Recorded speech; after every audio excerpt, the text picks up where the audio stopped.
زیغم صاحب، regime change کی سیاست کے خلاف روس اور چین نے امریکہ کو براہ راست للکارا ہے۔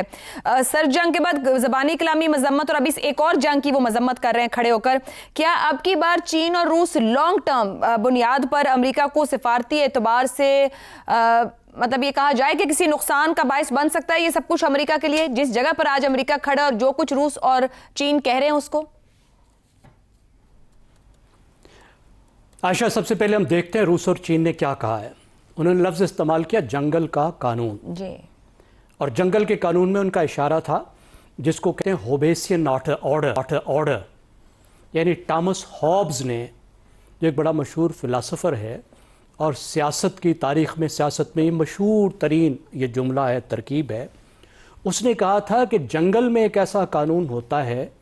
جس میں ہر ایک جانور یا ہر ایک انسان ایک دوسرے کے ساتھ برسر پیکار ہوتا ہے، آپا دھاپی کا نظام ہوتا ہے، کوئی اصول کوئی ضابطہ نہیں ہوتا، ہر کوئی اپنی طاقت کے بل بوتے پر جو کچھ کر سکتا ہے وہ کرتا ہے اور جو کچھ حاصل کر سکتا ہے اسے حاصل کر لیتا ہے۔ یہ جنگل کا قانون،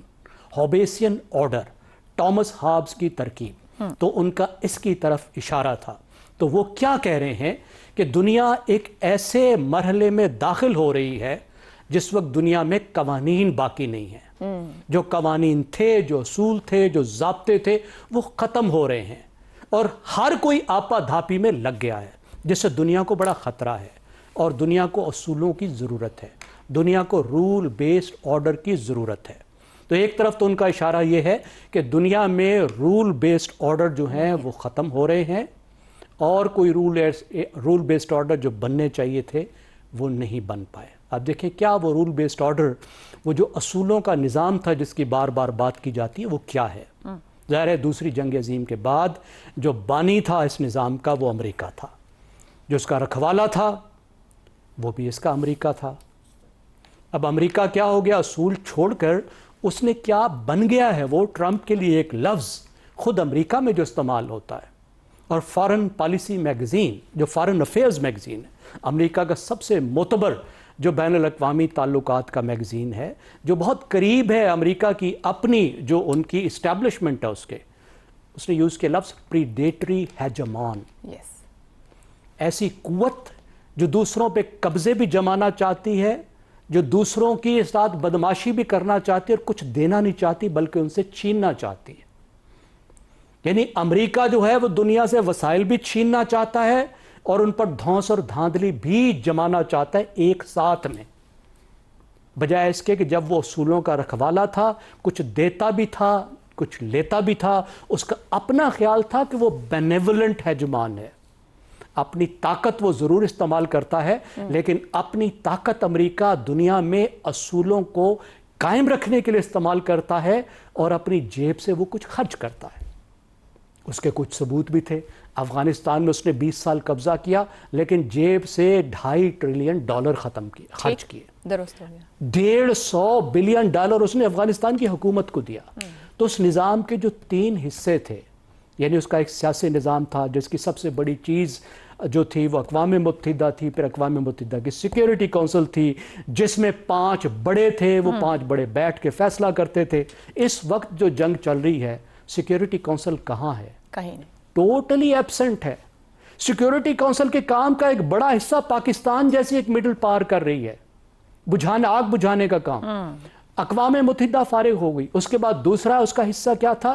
تجارتی نظام، جس میں WTO تھا، جس میں ورلڈ بینک ہے، جس میں IMF ہے۔ اب آپ دیکھیے اس کو امریکہ نے پھینک دیا، یک طرفہ وہ پابندیاں لگا رہا ہے، تمام جو جتنے اصول تھے، ضابطے تھے، معاہدے تھے اس نے پھینک دیے، اور ساتھ اخلاقی نظام جو تھا جس میں انسانی حقوق تھی، جس کا وہ رکھوالا تھا، اخلاقی اس کو بھی اٹھا کر پھینک دیا ہے۔ کوئی پرواہ نہیں ہے، جینوسائیڈ چل رہا ہے اور اس کو سپورٹ کر رہے ہیں۔ تو اس خلا کی طرف یہ اشارہ کر رہے ہیں اور ظاہر ہے انہیں یہ خلا پر کرنا ہوگا۔ دنیا کی جو باقی بڑی طاقتیں ہیں وہ خلا انہیں پر کرنا ہوگا جو امریکہ نے چھوڑا ہے، اور مڈل پاس جو ہیں انہیں بھی مل کر اس خلا کو پل کرنا ہوگا اور ایک نئے اصول اور نئے ضابطے بنانے ہوں گے۔ درست ہو گیا۔ رضا رومی صاحب، جو مشترکہ اعلامیہ دیا دونوں کی جانب سے، کیا اسے امریکہ کے خلاف کھلی چارج شیٹ کہا جا سکتا ہے؟ کیا ایران جنگ نے دنیا کو 2 بلاکس میں تقسیم کر دیا ہے، ایک جانب امریکہ، دوسری جانب روس اور چائنا، یا پھر ارلی ٹو سے ہوگا یہ سب کچھ؟ دیکھیے عائشہ، یہ بلاکس تو پہلے بھی ایگزسٹ کر رہے تھے،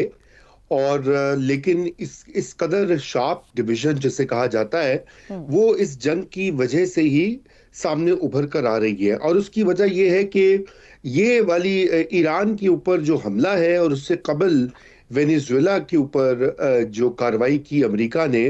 اس سے براہ راست چین کے معاشی مفادات جو ہیں ان پر اثر پڑا ہے، اور وہ اس طرح سے کہ وینیزویلا اور چین کی سب سے زیادہ تیل کی جو سپلائی یا سیل ہے وہ چائنا ان کا خریدار تھا، اور یہی وجہ ہے کہ اس وقت چائنا کی اور روس کی جو یہ ملاقات ہوئی ہے اور جو انہوں نے اعلامیہ جاری کیا ہے، اور جس طرح کہ انہوں نے سگنلز دیے ہیں، بڑی واضح بات ہے کہ وہ اس اجارہ داری کو اور امریکہ کی جو یونی پولر ایک وہ کیا پاور سٹرکچر ہے دنیا کے اوپر، عالمی امور کے اوپر، اس کو براہ راست چیلنج کر رہے ہیں۔ لیکن اب سوال یہ پیدا ہوتا ہے کہ کیا چین اس مقام یا اس سطح پر اس وقت موجود ہے کہ وہ ایک سپر پاور یونی پولر امریکہ کو ریپلیس کرے؟ میرے خیال سے ابھی نہیں، اور یہی وجہ ہے کہ بہت محتاط طریقے سے چین نے اپنی پاور کو پروجیکٹ بھی کیا ہے اور کر رہا ہے، اور اس میں کوئی ہمیں نہیں دکھائی دے رہی جلد بازی یا بہت ہی واضح ڈائریکٹ کانفرنٹیشن جو ہے وہ اس کا بھی کوئی ارادہ نہیں لگ رہا چین کا، اور اس کی بھی کئی وجوہات ہیں۔ سب سے دیکھیے، چین کی پچھلے 2 دہائیوں سے یہ کوشش رہی ہے کہ وہ اپنی جو معیشت ہے اور جو اس کی ڈومیسٹک سچویشن ہے، اس کے عوام کی اور مختلف ان کی ضروریات کی، ان کو پہلے پورا کرے اور ان کو خوشحال کرے، اور اس کے بعد وہ آگے جا کر دنیا میں یا خطے میں اپنی جسے کہنا چاہیے پاور کو پروجیکٹ کرے۔ جتنا بھی چین نے ابھی تک اپنا انفلوئنس دنیا بھر میں آگے کیا ہے وہ تجارت کے حوالے سے کیا ہے، وہ معاشی جسے کہنا چاہیے امور جو ہیں ان کی طرف اس کی ساری توجہ رہی ہے۔ روس کا معاملہ اس سے برعکس ہے، کیونکہ یوکرین کے ساتھ جنگ کے بعد تو روس اس میں براہ راست کانفلکٹ میں آیا ہے، لیکن آپ دیکھیں کہ چین کسی بھی کانفلکٹ کا حصہ نہیں بنا، اور نہ ہی اس کا ارادہ ہے بننے کا، کیونکہ یہ ایک واضح ان کی پالیسی ہے کہ انہوں نے ابھی مزید ترقی کر کے مزید طاقت جو ہے وہ اس کا حصول کر کے آگے اپنی دنیا میں انفلوئنس لے کے جانا ہے۔ اس لیے یہ کہنا قبل از وقت ہوگا کہ چین جو ہے وہ امریکہ کی جگہ لے لے گا یا چین براہ راست امریکہ کے ساتھ ٹکراؤ کرے گا۔ دیکھیے ٹرمپ اور شی کی جو ملاقات تھی اس میں بھی وہ بھی ایک اگرچہ اس میں بہت سارے امور کے اوپر سمجھوتا نہیں ہو سکا، لیکن اس کا یہ مطلب ہے کہ ڈپلومیسی اور معاشی جو کوپریشن ہے وہ جاری ہے، کیونکہ دونوں امریکہ اور چین کی انحصار وہ ڈیپینڈنٹ ہے ایک دوسرے کے اوپر۔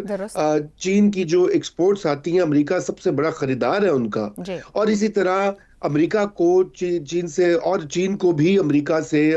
کے اندر انویسٹمنٹس کی ہوئی ہیں وغیرہ وغیرہ۔ تو یہ ایک دنیا جو ہے وہ تبدیل ہو چکی ہے ماضی کی دنیا میں، جہاں پہ نیوی یا وہ ان کا آپس میں مقابلہ ہوتا تھا 18ویں صدی میں 16ویں صدی میں، اس کے بعد کولونیلزم، اور اس کے بعد یہ جنگی دور، یہ رفتہ رفتہ تبدیل ہو رہا ہے۔ ابھی جو دنیا ہے وہ ٹیکنالوجی اور معاشیات کی دنیا ہے، اور سارے جو کمپٹیشن اور ساری جو کانفرنٹیشن ہے وہ انہی سفیئرز میں ہوگی۔ درست ہو گیا۔ تو گفتگو یہاں لا سکتے ہیں کہ واضح طور پر چین اور روس کی جانب سے کسی ارادے یا کنفرنٹیشن کا اظہار تو نہیں، مگر لفظوں کی جو ویٹیج ہے وہ بتا رہی ہے کہ کیسے عمل کا آغاز دنیا کے سٹیج پر ہو چکا ہے، جو آنے والے سالوں میں بڑی تبدیلیاں لا سکتا ہے۔